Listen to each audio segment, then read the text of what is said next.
Dia tidur posisinya begini, ngadep ke atas. Dia ngerasa kayak ada yang datang dari ruang operasi.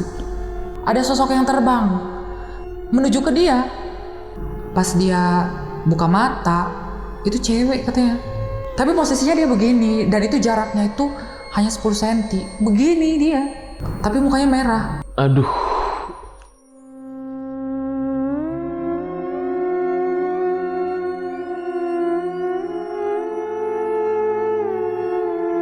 Terus udah gitu dia masuk ke gudang. Dia masuk sendiri, tapi dia keluar berdua. Lu tahu nggak kalau kita bawa balon terbang tuh, bawa balon satu yang kepalanya Hello Kitty kayak gitu-gitu. Dia kayak bawa yang kayak gitu, tapi itu apa bentuknya tuh kepala cewek. Itu kepala cewek cuman hei.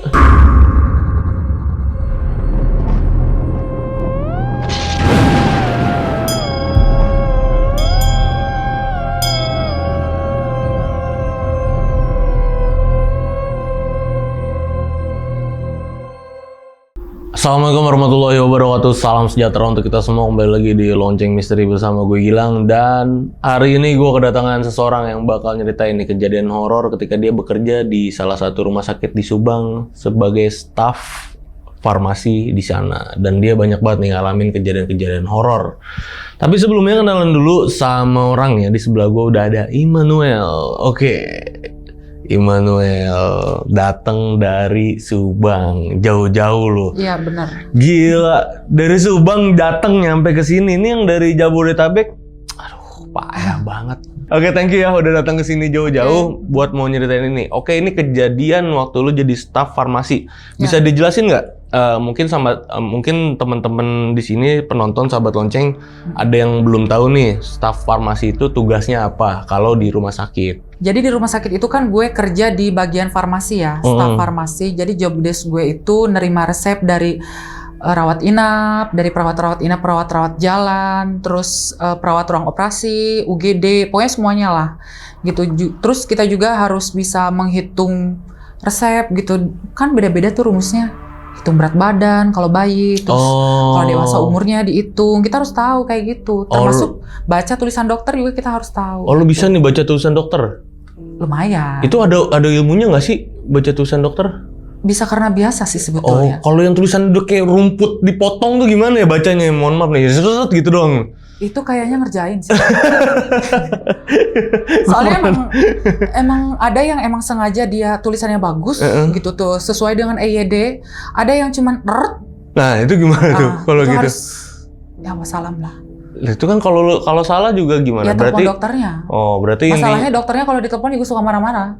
Masa kamu kayak gitu aja nggak bisa? Nah, itu dia. Gitu. Intinya lo yang ngeracik obat nih buat pasien-pasien ya. Intinya gue di bawah perintah apoteker lah. Oke. Apoteker tuh berarti di ini lo kayak atasan lo ya, apoteker lo nih. Gue asistennya. Oh, lo asisten apoteker. Oke. Dan itu job desk-nya tadi ya. Terus kenapa nih banyak kejadian horor yang lo alamin di sana? Kenapa? Ada sebabnya nggak? Itu kan yang namanya rumah sakit ya, dimanapun pasti ada lah yang kayak gitu. Cuman memang awal-awal gue kerja nggak ada yang aneh-aneh gitu. Dan suatu hari gue sakit. Tiba-tiba gue harus dirawat juga, dan dirawat juga di rumah sakit itu. Itulah kali pertama gue ngalamin kejadian horor. Dalam hidup lu? Iya, seumur hidup gue. Pertama kali di situ? Iya, pertama kali. Oh my god. Sampai sekarang? Sekarang puji Tuhan udah enggak ya. Di situ aja ya, pas di situ? Iya, pas di situ. Oke. Dan ini kan ada shift ya? Itu kejadian horor yang lu alamin di rumah sakit itu, shiftnya nggak, maksudnya kejadian itu bisa siang, bisa malam, atau malam aja? Rata-rata malam. Kalau yang siang itu paling cuma suara. Paling ya minoritas lah. Rata-rata lagi shift malam. Iya. Oke. Ini ditahan dulu ya Immanuel ya. Jadi buat sahabat lonceng yang penasaran sama ceritanya Immanuel, nonton video ini dari awal sampai habis, jangan di skip. Dan buat kalian yang belum subscribe Lonceng Misteri, buruan langsung subscribe Lonceng Misteri biar Lonceng Misteri makin berkembang dan gue makin semangat ngasih konten-konten horor lainnya sama kalian semua. Oke, ini langsung kita mulai aja ya ceritanya.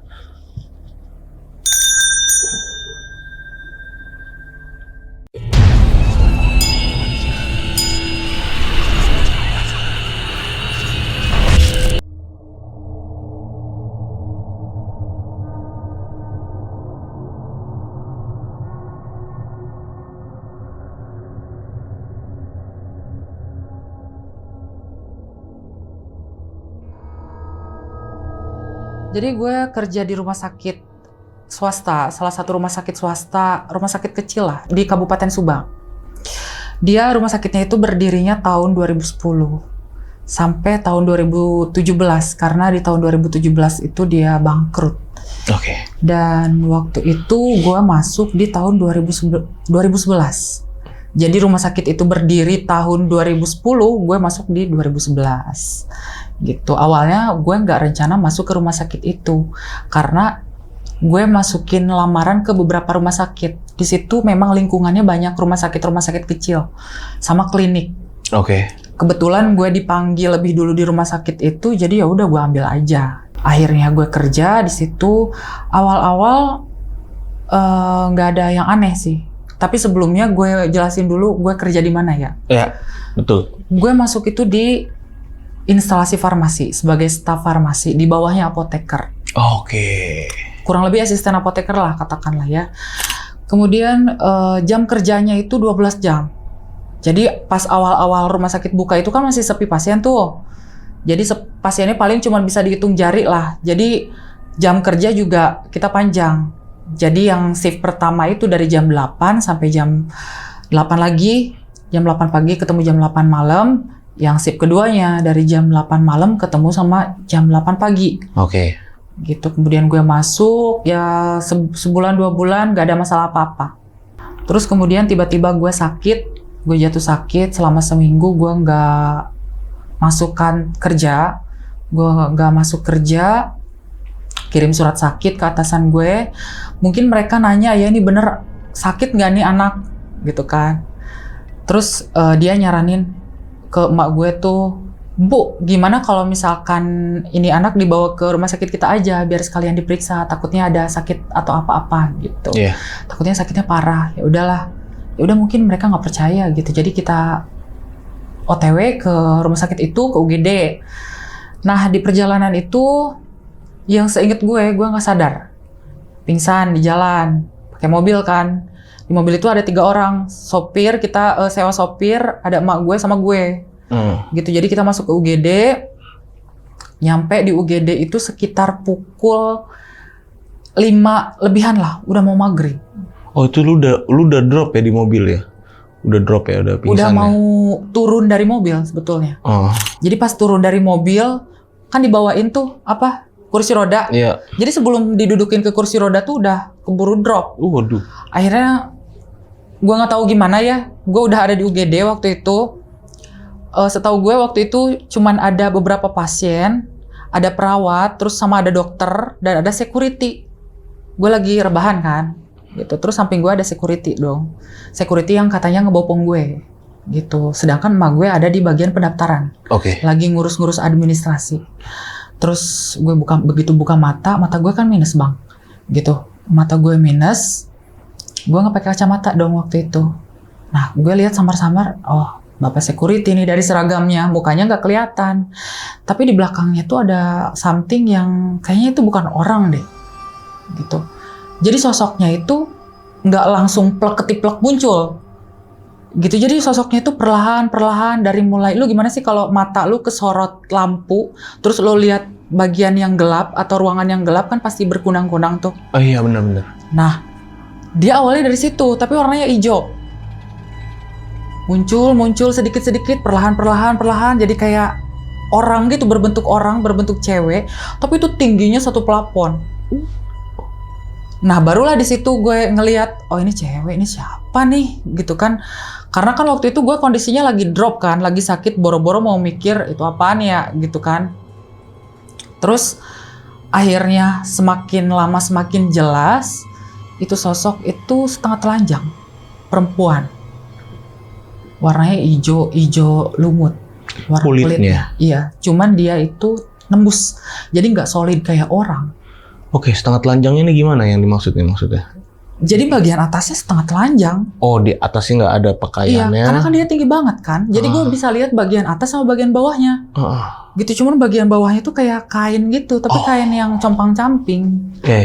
Gitu, cuman kebayang. Di situ gue belum mikirin. Dan gue juga nggak begitu kaget refleks. Karena kenapa? Karena dia nggak langsung muncul deng gitu di depan gue. Jadi kayak perlahan-perlahan muncul. Jadi kayak mata gue nih kayak merefleksikan itu apa ya gitu. Lama-lama wujudnya seperti itu, dia ada taringnya tapi panjang. Dan gak lama setelah itu gue diobservasi, terus dokter nyamperin emak gue kan. Dia bilang katanya, "Bu, ini anak ibu DBD. Gitu. Jadi harus bed rest, harus dirawat." Gitu. Ya udah dong, terpaksa gue harus dirawat dong. Dan itu kali pertama gue dirawat di rumah sakit seumur hidup. Itu kali pertama gue disuruh, anjir lah. Gue dirawat juga di rumah sakit, infus juga gitu kan. Ya udahlah. Rencananya gue itu mau di kamar kelas 2. Gitu. Cuman dari manajemen itu nyamperin gue. Karena kan tahu gue sakit.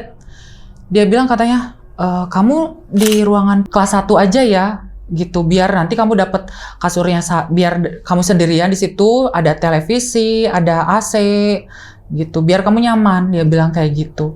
Gue mikir kan, aduh kelas 1 mahal nih kira-kira gitu kan. Cuman dia bilang nggak apa-apa kalau karyawan itu diskon 50%. Oh ya udah, yain dong. Karena kan dapat benefit kan. Terus ya udah, masuklah akhirnya. Nggak lama sih sebetulnya, nggak nunggu ngeloading gitu di UGD. Gue dibawa ke UGD, didorong. Nyampe di UGD, gue setel TV. Gue masih mikir-mikirin itu yang tadi apaan ya? Itu cewek siapa gitu? Kok bisa nembus gitu? Maksudnya kayak berbayang, bukan berbayang, hologram sih. Jadi kayak nembus gitu. Jadi bagian belakang tubuhnya dia tuh, barang-barang di belakangnya dia tuh kelihatan. Tapi sosoknya jelas. Gue bisa lihat taringnya, gue bisa lihat matanya, gue bisa lihat mulutnya kebuka gitu. Gue baru mikirin pas gue udah di kamar. Baru gue pikirin, kan itu gue masuk ke UGD itu hampir mau maghrib, menjelang malam hari, mama gue balik. Rencananya bapak gue yang bakal nyusul, jadi tukeran. Jadi mama gue nggak nungguin gue dulu. Jadi mama gue balik, bapak gue OTW dari rumah. Kenapa bapak gue OTW? Dia mau bawain baju-baju, karena kan niatnya tadinya nggak akan rawat inap. Kita nggak expect gue bakal dirawat dong. Nah, gue di situ posisinya lagi tiduran sambil nonton TV. Itu udah malam, sekitar jam 7:30 mungkin. Gue lagi tiduran, gini lagi santai. Tiba-tiba bapak gue masuk ke ruangan itu. Masuk, dia langsung duduk di sofa samping TV. Sebelah sini gue lagi ngadep ke TV, dia duduk di sebelah sininya. Dia duduk begini, ngeliatin gue begini. Udah gitu doang. Tapi dengan tatapan yang sinis gitu loh. Gue yang lagi begini, sebab kenapa gitu.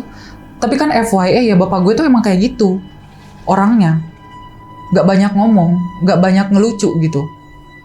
Ngomong seperlunya. Ya gue bersikap ya wajar aja, bapak gue emang kayak gitu kan. Gak lama setelah itu dia ngeliatin gue terus, dia masuk ke kamar mandi. Jebar-jebur, gak tau lah gue dia lagi ngapain di dalam. Gue lagi duduk aja gini, lagi rebahan begini, nonton TV biasa. Tiba-tiba dia ngetok pintu, tok gitu. Jadi posisi pintu kamar mandi itu, ini pintu kamar mandi, ini pintu masuk. Jadi bersebelahan gitu. Nah udah gitu, pintu kamar gue tuh ada kaca kecilnya yang bisa kita ngelihat dari dalam, ngelihat keluar. Dari luar bisa nengok ke dalam. Nah dari luar itu ada yang ngintip. Ada yang ngintip, takutnya dia salah masuk ruangan. Kemudian dia masih ketok-ketok, terus dibuka sedikit, baru dia pastiin itu ada gue di dalam, baru dia masuk. Itu bapak gue. What? Iya. Tapi yang bedanya sama yang pertama, dia nggak langsung duduk di sofa. Dia bawa jinjingan baju, koper. Dia bawa jinjingan baju sama bawa snack, makanan dari Alfamart. Terus dia datang nyamperin gue begini. Meriksa gitu, kayak ngecek-ngecek. "Kak, udah enakan?" Dia bilang gitu. Gue gak jawab apa-apa, cuman siapa nih? Gue bilang, ini bapak gue yang asli apa yang tadi yang asli? Gitu. Tapi di situ masih gue berpikir kalau kayaknya tadi bapak gue deh. Tapi gue pikir-pikir lagi beda gitu, dari pakaiannya juga beda. Oh, bajunya beda ya? Bajunya beda. Bapak gue kan naik motor, dia pakai jaket kulit warna hitam. Tapi yang dia masuk itu dia pakai kemeja dong. Yang pertama dia pakai kemeja. Nah pas lu tahu bapak lu yang beneran dateng nih, lu nggak langsung refleks lihat ke sofa itu? Enggak, takut. Udah mulai deg-degan di situ. Dan yang anehnya nih, ini bapak gue datang nih. Tadi yang pertama kan masuk kamar mandi. Itu suara jebar-jeburnya masih ada. Hah? Iya. Jadi bapak gue datang lagi begini-begini di kamar mandi lagi asik jebar-jebur dia. Kayak gitu. Dah tuh satu ya.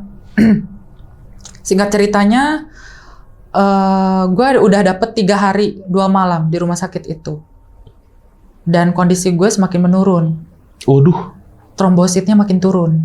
Dokter bilang ini mungkin faktor stres, anak ibu stres. Gitu. Ini mau gimana? Kalau kayak gini terus, biasanya kalau DBD tuh ditransfusi trombosit gitu kan ditambahin. Kalau kayak gini terus nanti harus donor trombosit apa gitu, gua nggak ngerti. Nah, udah gitu, opsinya mama gue, gimana kalau dipindahin aja ke rumah sakit umum daerah? Soalnya gini, kalau di rumah sakit umum daerah itu jarak tempuhnya itu, waktu tempuhnya maksud gue lebih deket gitu, hanya 10 menit dari rumah gue. Sedangkan rumah sakit tempat gue kerja yang gue dirawat sekarang ini itu 1,5 jam dari rumah. Oke, jauh ya. Jauh. Jadi gini, dia mikirnya itu kalau ada saudara yang mau nungguin, kasihan kalau harus bolak-balik. Entah ada yang ketinggalan, entah mau bawain apa, gitu. Sedangkan kalau deket kan ya gampang-gampang aja dong, mau kapan aja ke sana, gitu. Benar, Dan ibu gue sama bapak gue juga nggak repot buat bolak-balik. Gitu. Ya udahlah dikasih opsi kayak gitu. Ini belum sampai mau dirujuk nih. Cobain dulu masukin ke ruang gawat darurat yang di rumah sakit umum daerah. Bikin surat pengantarnya, surat pengantar apa surat rujukan gue lupa gitu. Itu perawat lah ya. Kemudian gue diantar sama ambulan, sama emak gue dan sama uak gue kebetulan waktu itu. Jadi uak gue mau nengok, ternyata guenya mau dipindahin, jadi dia ikut ambulan.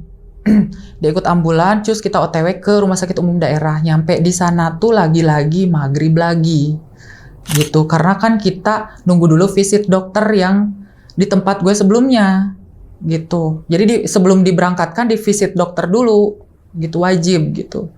Nah habis itu nyampe di UGD dan si UGD-nya itu nyampur dalam arti kayak pasien gawat darurat juga di situ-situ aja, nggak dipisah.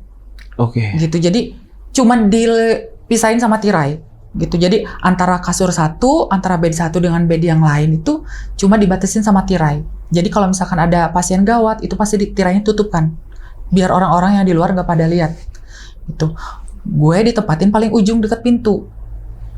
Gue di situ, kemudian diobservasi. Selesai diobservasi, seperti biasa urusan kamar. Gue di situ bilang sama mama, "Mah, nggak mau kamar sendirian, kalau bisa di kamar kelas 2 aja. Tapi kan nggak enak, nggak ada AC-nya begini dan begitu." Udah nggak apa-apa, biar ada temennya. Kalau misalkan mama nanti keluar ada perlu, atau ke pendaftaran, atau ketemu suster, ketemu dokter, biar aku ada temennya, biar aku nggak sendirian, gitu. Udah gitu, yaudah dikasih ruang rawat kelas 2. Nah, sebelum gue masuk ke kamar, itu ada pasien masuk, bapak-bapak, udah tua sih. Nah, dia ditempatin di sebelah gue. Dan si tirainya tuh langsung ditutup sama perawatnya. Karena mereka langsung chaos gitu. Langsung kayak chaos gitu, kayak berusaha untuk, apa ya, dia jantung katanya. Jadi kayak apa sih, dibikin supaya detak lagi jantungnya. Supaya detak jantungnya tuh ada lagi gitu. Itu gue ngelihat si, wajah si bapak itu nganga mulutnya. Jadi wajah gue dengan wajah dia, gue kan lagi tiduran, sejajar, gitu. Jadi gue bisa gini dong, bisa nengok. Oh, di bagian kepalanya nggak ketutup ya, nggak ketutup tirai ya? Nggak ketutup karena ada alat yang satu untuk berdua. Iya. Yeah. Jadi itu tirainya nggak bisa full nutupnya, kan?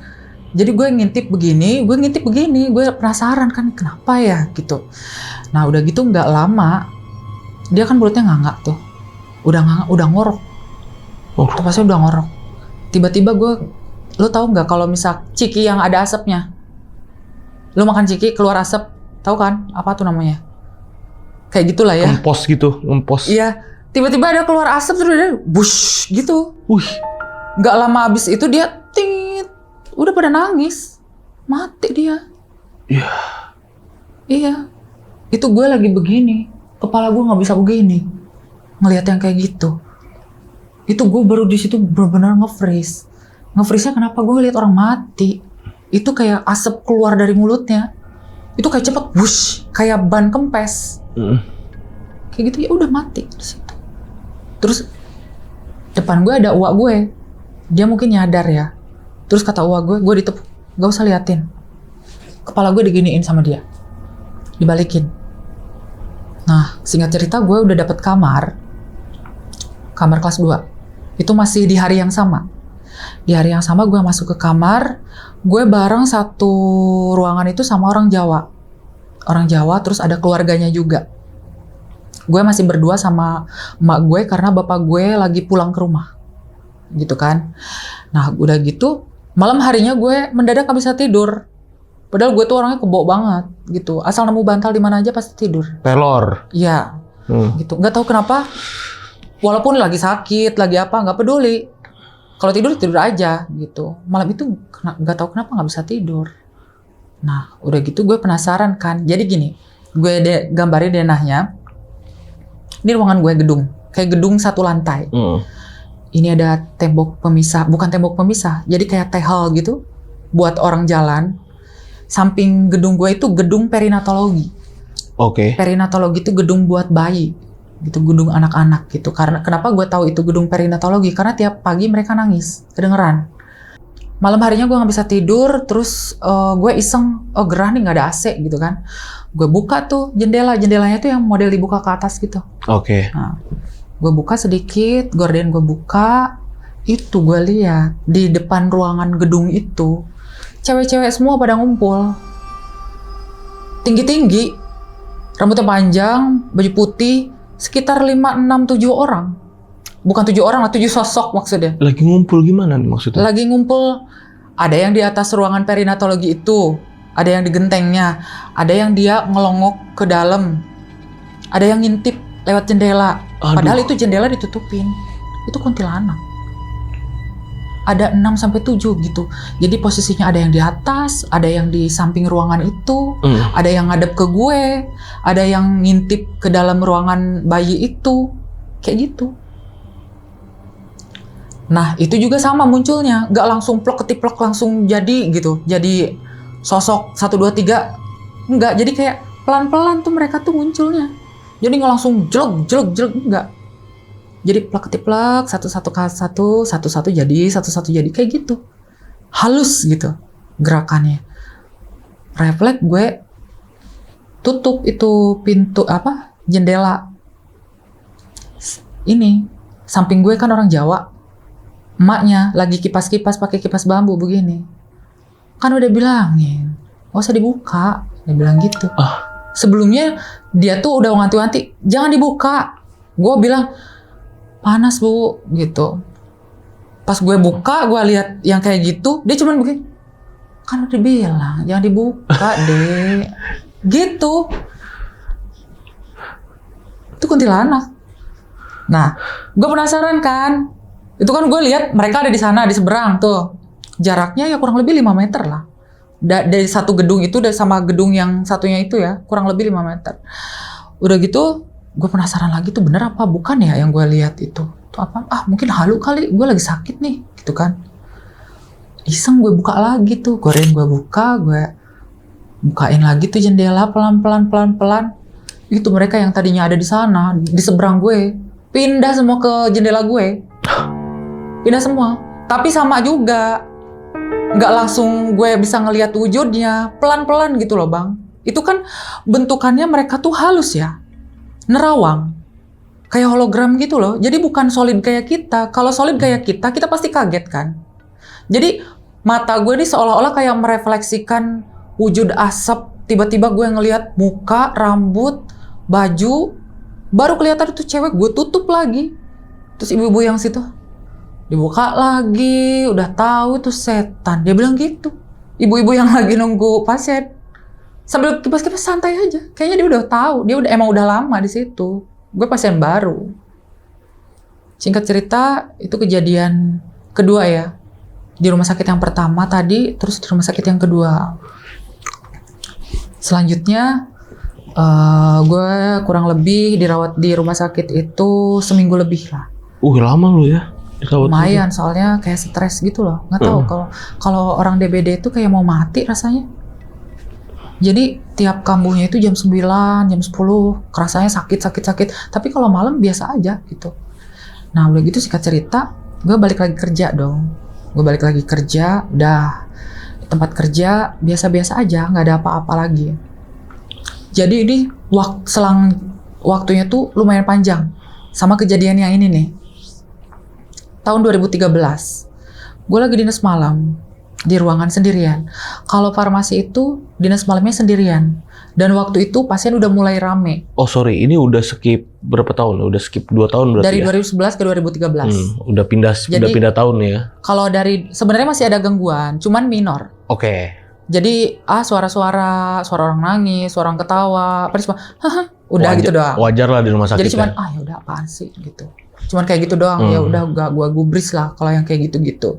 2013 gue dinas sendiri. Waktu itu jam kerjanya udah ditambah. Jadi bukan 2 shift lagi.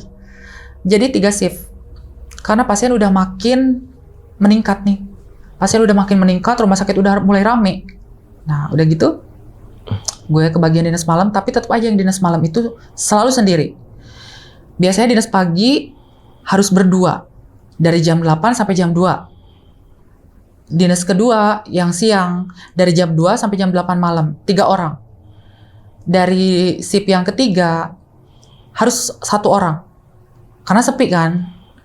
Dari jam 8 sampai jam 8 lagi. Dari jam 8 malam sampai jam 8 Shift 3 lebih lama ya? Shift 3 lebih lama. Tapi karena mungkin sepi ya. Iya, benar. Karena kurang ada kerjaan. Karena kan kita ngelayanin pasien rawat inap juga, pasien rawat jalan juga gitu.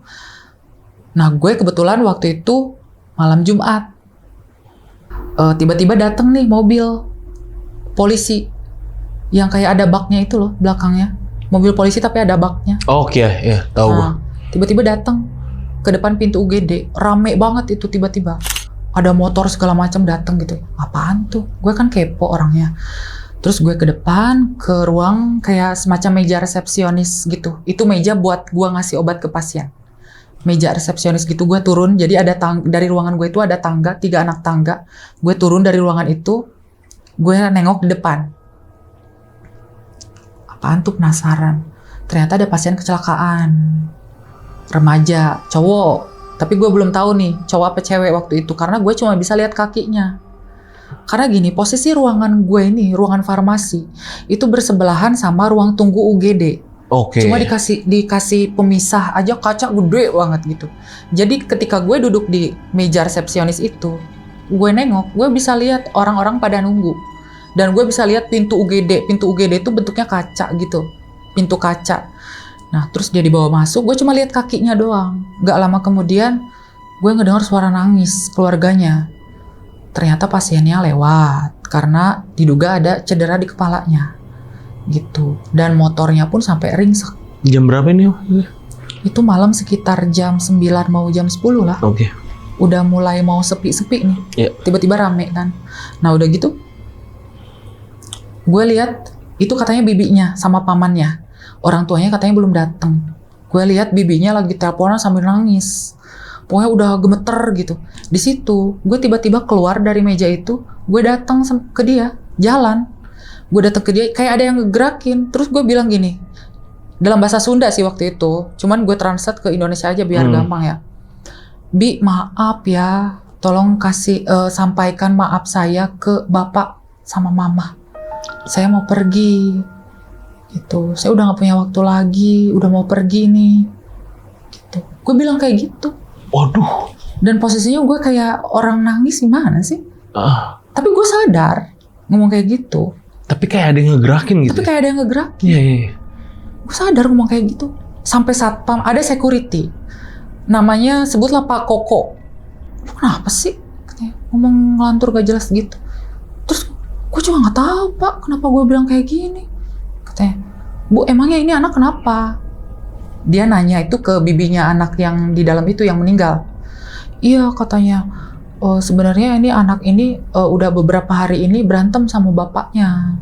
Gara-gara dia minta motor baru tapi nggak dikasih. Malam itu dia kabur. Bawa motor. Kecepatannya mungkin tinggi ya, karena di situ tuh rawan banget kecelakaan. Daerah yang mau masuk ke rumah sakit gue, ada perkebunan kebun karet. Itu tuh rawan kecelakaan, gelap, jarang ada lampu, gitu. Paling ada lampu jarak berapa meter gitu. Kecelakaan sama mobil, karena di situ area pabrik, otomatis banyak mobil gede dong. Iya. Dia masuk katanya ke kolongnya, jadi begini. Aduh. Udah lah waktu itu gue taunya gitu, udah tervalidasi dong. Oh di situ gue belum mikir gue kenapa. Ya udah gue balik lagi ke ruangan. Gue belum bilang ke siapa-siapa tentang kejadian itu, cuma si Pak Satpam itu doang yang tahu. Gitu. Terus dia ngobrol kan kayak, lu kenapa? Kayak, tadi lu ngomong apa? Nggak tahu Pak, itu bukan gue yang ngomong, gue bilang. Ya emang suara gue, tapi itu bukan gue yang ngomong Pak. Gitu. Ya terus siapa? Ya nggak tahu. Gitu kan. Ya udah, abis itu gue balik lagi ke ruangan kan. Itu pasien dibawa pakai ambulan, dibawa pulang. Udah tenang. Gue lagi tidur nih. Biasa gue kalau tidur itu, kalau udah gue pastiin kerjaan beres, pasien sepi, udah nggak ada lagi resep dari ruangan-ruangan, pokoknya udah beres semuanya, gue tidur. Gue biasa tidur itu, jujur gue nggak berani tidur di dalam, di ruangan farmasi itu. Jadi gue itu selalu tidur di depan itu loh, yang ada meja resepsionis itu. Jadi posisinya gini, di belakang gue itu ada etalase, ada etalase dari kayu gitu. Etalase yang nggak ada kacanya. Di bawahnya itu ada kayak apa sih, sekat-sekat lemari gitu, tapi kosong. Gue biasa taruh kaki di situ, gini, taruh kaki di situ. Gue duduk di kursi yang buat kantoran itu loh, yang busa gitu, yang bisa diputer-puter. Tapi gue ngadep ke sana, ke kayu-kayu itu, ke lemari-lemari kayu itu, ngebelakangin meja meja resepsionis gitu kan. Jadi kepala gue di meja. Jadi orang kalau mau nyolek gue harus begini dulu gitu. Gue lagi tidur, lagi tidur begini. Udah mau lelap tuh tidurnya. Tiba-tiba kepala gue ada yang ngelus 3 kali. 1, 2, 3, itu dingin tapi. Yang namanya AC kan maksudnya kan jauh tuh. Ada beberapa di ruangan itu, emang ada beberapa ruangan ada AC gitu di ruangan itu. Tapi spot-spotnya itu bukan spot AC. Jadi AC itu spotnya jauh banget. Iya, jauh Jadi banget. bukan angin dari situ. Gitu. Jadi tapi gue ngerasanya ada tangan dingin kayak gini 3 kali. Terus gue bangun, siapa tuh? Gue takutnya tuh ada pasien atau perawat atau bidan yang mau minta obat. Guenya tidur. Gitu, nanti dia tahu-tahu lapor, atau misalkan gue lagi tidur tiba-tiba dia fotoin gue lagi tidur, jadi gosip dong, kayak gitu. Nah, terus gue nanya ke kasir. Depan gue tuh gue berseberangan dengan kasir. Depan gue kasir lagi tidur juga. Cuma dia masih melek-melek dikit gitu lah. Terus gue nanya, itu tadi ada orang nggak ya? Enggak ada. Gitu. Oh kirain ada orang. Emang kenapa? Oh nggak apa-apa. Terus gue dari kejadian itu gue curhat lah sama temen gue. Temen gue nih katakanlah ini namanya Asli ya, si Asep, satu ruangan sama gue. Jadi si Asep ini orangnya lumayan peka banget lah istilahnya. Nah gue cerita, Sep kemarin begini, masa gue ngomong sendiri? Emang ngomong apa? Ya masa gue minta maaf sama bibi pasien yang meninggal. Gue bilang, gue kan gak kenal sama mereka. Gitu. Orang tuanya juga gue gak kenal sama mereka. Emang gimana ceritanya? Gue ceritain dari A sampai Z. Terus dia bilang, oh itu mungkin minta tolong nyampein aja. Karena mungkin dia bisa ngelihat siapa nih orang yang kira-kira bisa dipakai mulutnya kali ya buat ngomong. Tapi gue gak kesurupan, Sep. Ya gue juga gak tahu dia bilang kayak gitu. Gue dalam keadaan sadar loh ngomong kayak gitu. Gue tiba-tiba aja ngomong kayak gitu, sambil mata gue tuh berkaca-kaca gitu, kayak gitu. Ya udahlah, nggak usah dipikirin, dia bilang. Nah, udah nih. ada lagi gangguan ternyata. Tapi itu dari si Asep ini. Ini gue ceritainnya si Asep dulu ya. Nanti ada cerita selanjutnya gitu. Si Asep nih lagi dinas malam juga nih. Sendiri dong? Sendiri. Oke. Dia lagi di ruangan, lagi sibuk. Begitu. Ya salah kerja. Dia belum beres sebenarnya kerjaannya waktu itu. Nah, di belakang ruangan gue itu adalah ruangan operasi. OR, oke. Jadi udah sama gue bersebelahan sama UGD, belakangnya ruangan operasi. Cuma dipisah sama lorong kecil. Tapi kalau ruang operasi, kalau UGD lorongnya gede. Gitu. Nah udah gitu, dia ngerasa kayak ada yang datang dari ruang operasi. Kayak ada yang terbang katanya. Padahal dia itu di dalam ruangan loh. Tapi dia bisa ngerasain ada sosok yang terbang menuju ke dia. Dia buru-buru keluar, turun tuh kan. Lewatin anak tangga 3. Terus di depan ruangan farmasi itu ada kursi tunggu pasien, poli. Itu kursinya banyak banget, kursi panjang gitu kayak di bank, yang empuk-empuk itu. Nah, dia tuh selalu tidur di situ. Kalau gue kan selalu tidur di meja. Kalau dia selalu tidur di situ ngumpul sama OB, sama security, tidurnya di situ. Dia tidur posisinya begini. Gini, ngadep ke atas. Tiba-tiba pas dia lagi tidur, katanya ada angin lagi. Di mukanya dia tuh ada angin katanya. Kayak ada yang niup. Pas dia buka mata, itu cewek katanya. Kuntilanak. Tapi mukanya merah. Dan mukanya mirip si Cepot katanya. Lu bisa bayangin gak? Si Cepot. Iya. Bayangin aja Cepot, lu kasih rambut kayak gitu. Aduh. Tapi posisinya dia begini. Dan itu jaraknya itu hanya 10 cm. Begini dia. Dan reaksi si Asep cuman, apaan sih lo? Lu lagi. Dia bilang gitu. Udah santai banget deh.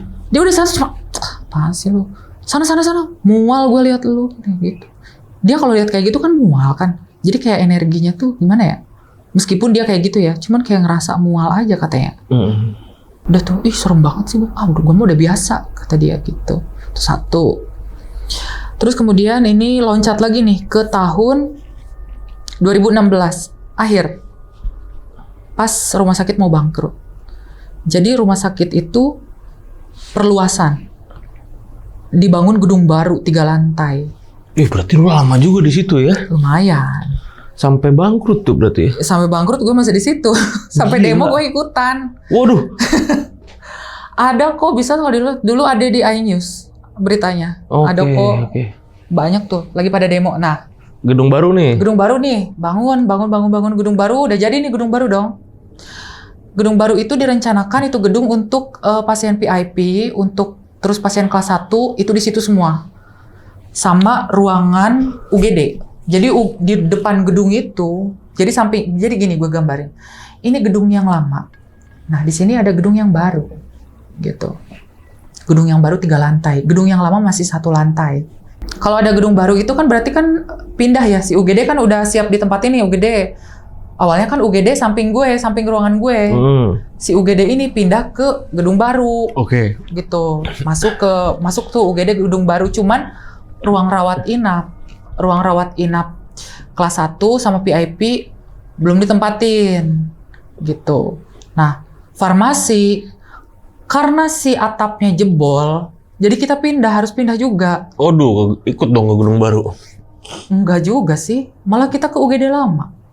Geser. Oh my god. Kita geser ke UGD lama. Oke. Jadi sebenarnya gue juga nyangkanya awalnya gitu. Aduh, gedung baru nih gitu kan. Pasti enak dong, apa-apa baru gitu kan. Kayak catnya masih baru gitu kan, ruangan baru gitu.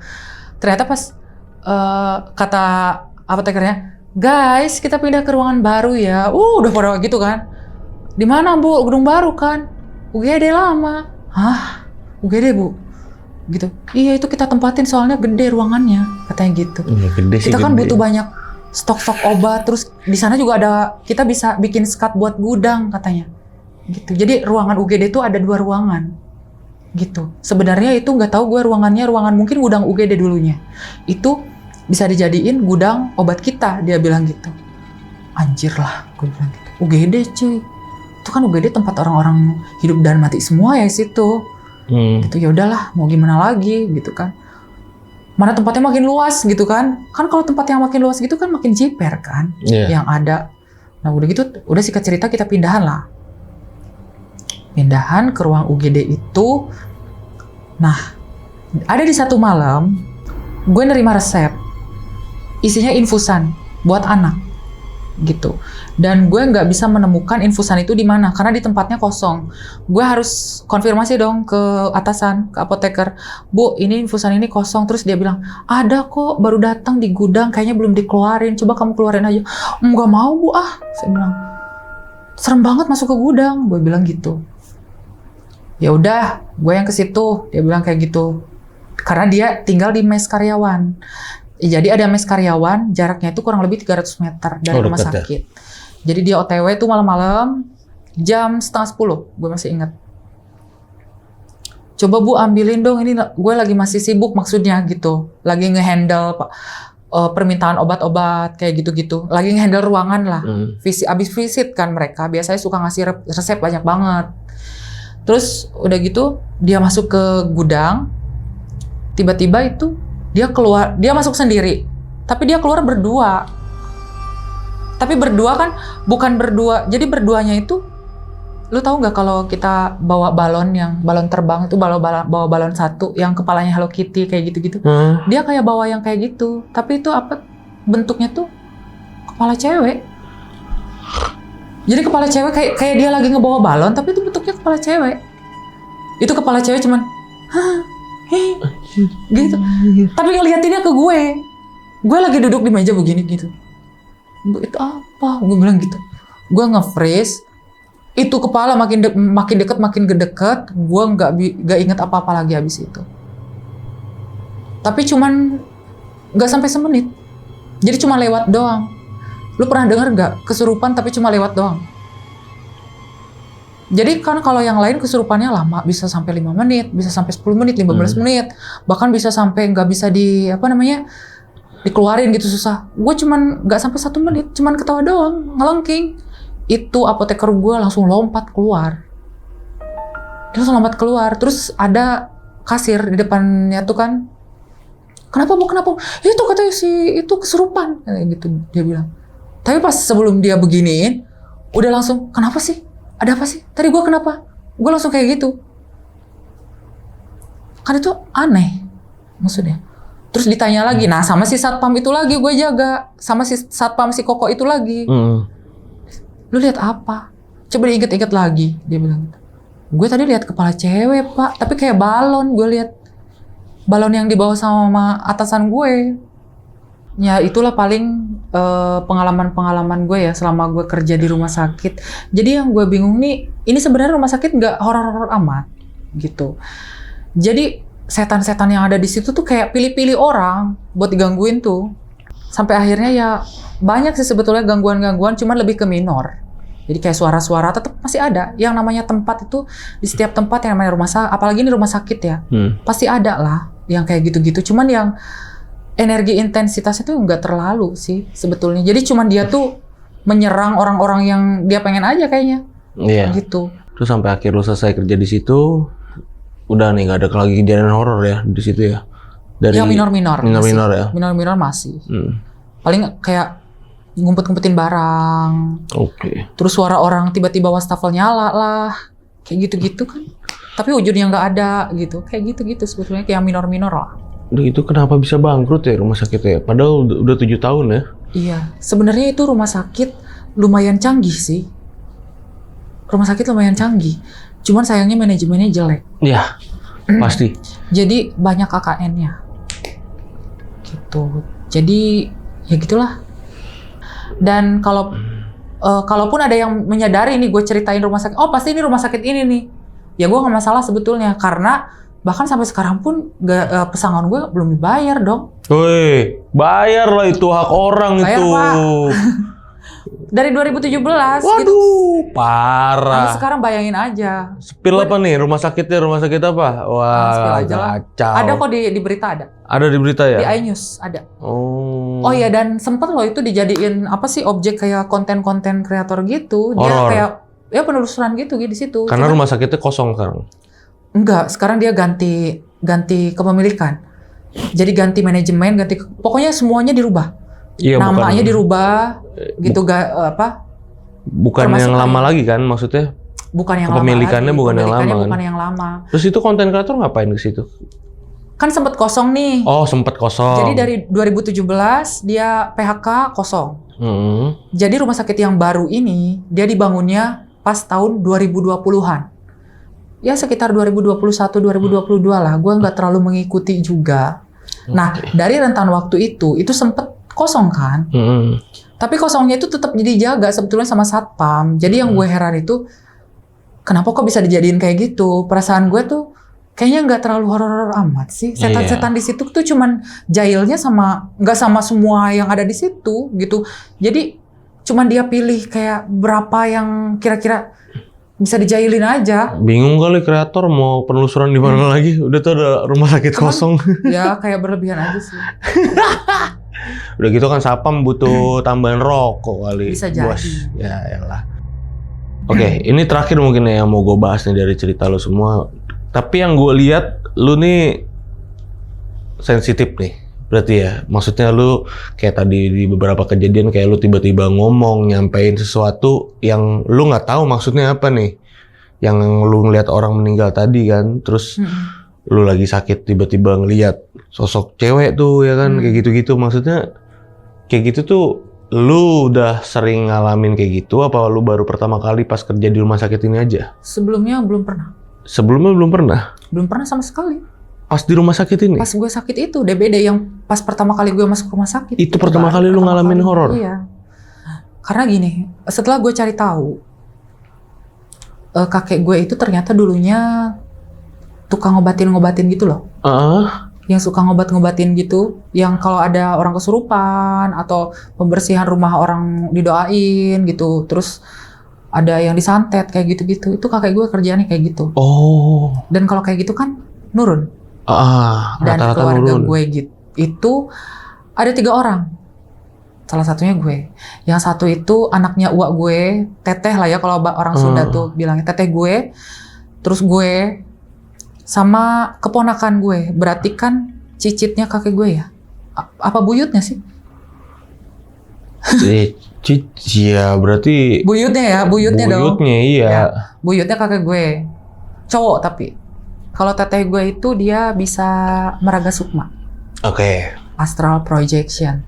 Jadi dia bisa cuman ngelihat foto tempat rumahnya. Dia lagi duduk nih misalkan di sini, dia lihat foto rumahnya, itu seberapa persen rohnya dia tuh bisa melanglang buana ke tempat itu. Ya, Jadi dia bisa tahu tempat-tempat, misalkan, oh TV disimpannya di sini ya, oh kulkas ada di sebelah situ ya, padahal dia belum pernah ke situ. Itu cuman abis itu dia langsung sakit parah biasanya. Oh iya, Dan itu nggak bisa ya? dia kontrol. Nggak diasah gara-gara itu.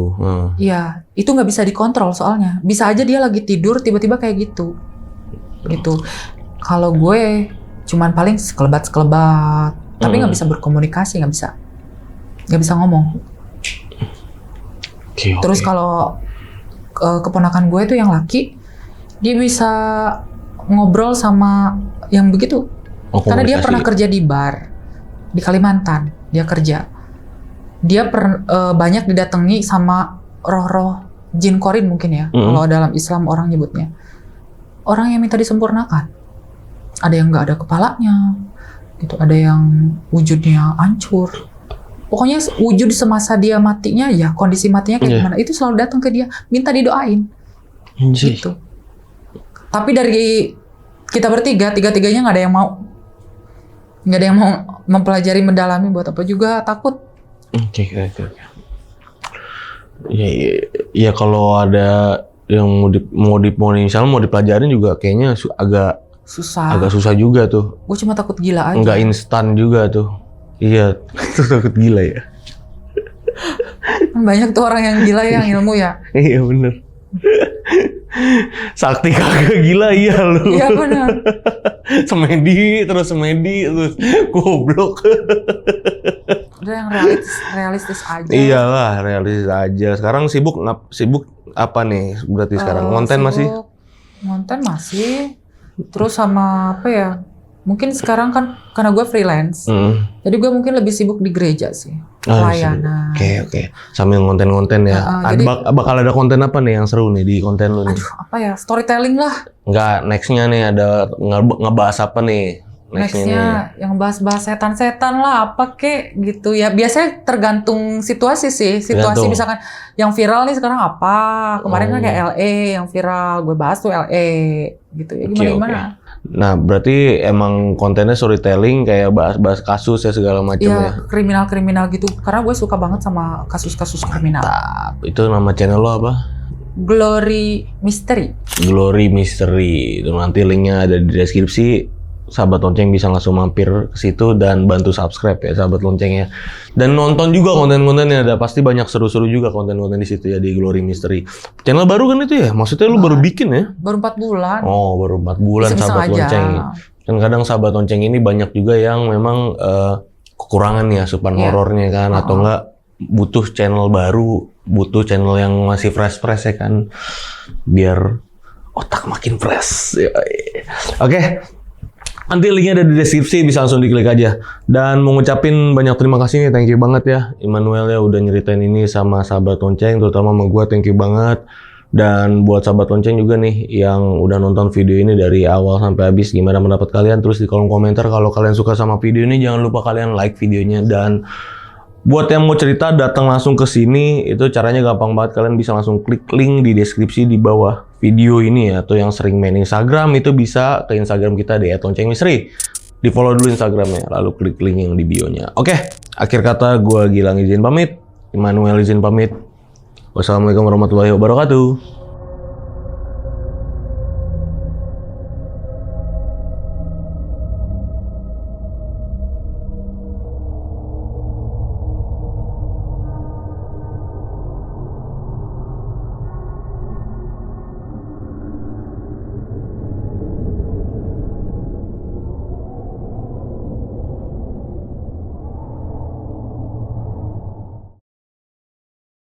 Gue berpikir mungkin itu kelong wewe kali ya. Cuman gue pikir-pikir lagi, yang namanya kelong wewe itu kan sorry ya, tobrut ya. Gede ya bagian itunya. Cuman yang ini sosoknya tuh kayak papan penggilesan bang. Tocil. Iya kecil.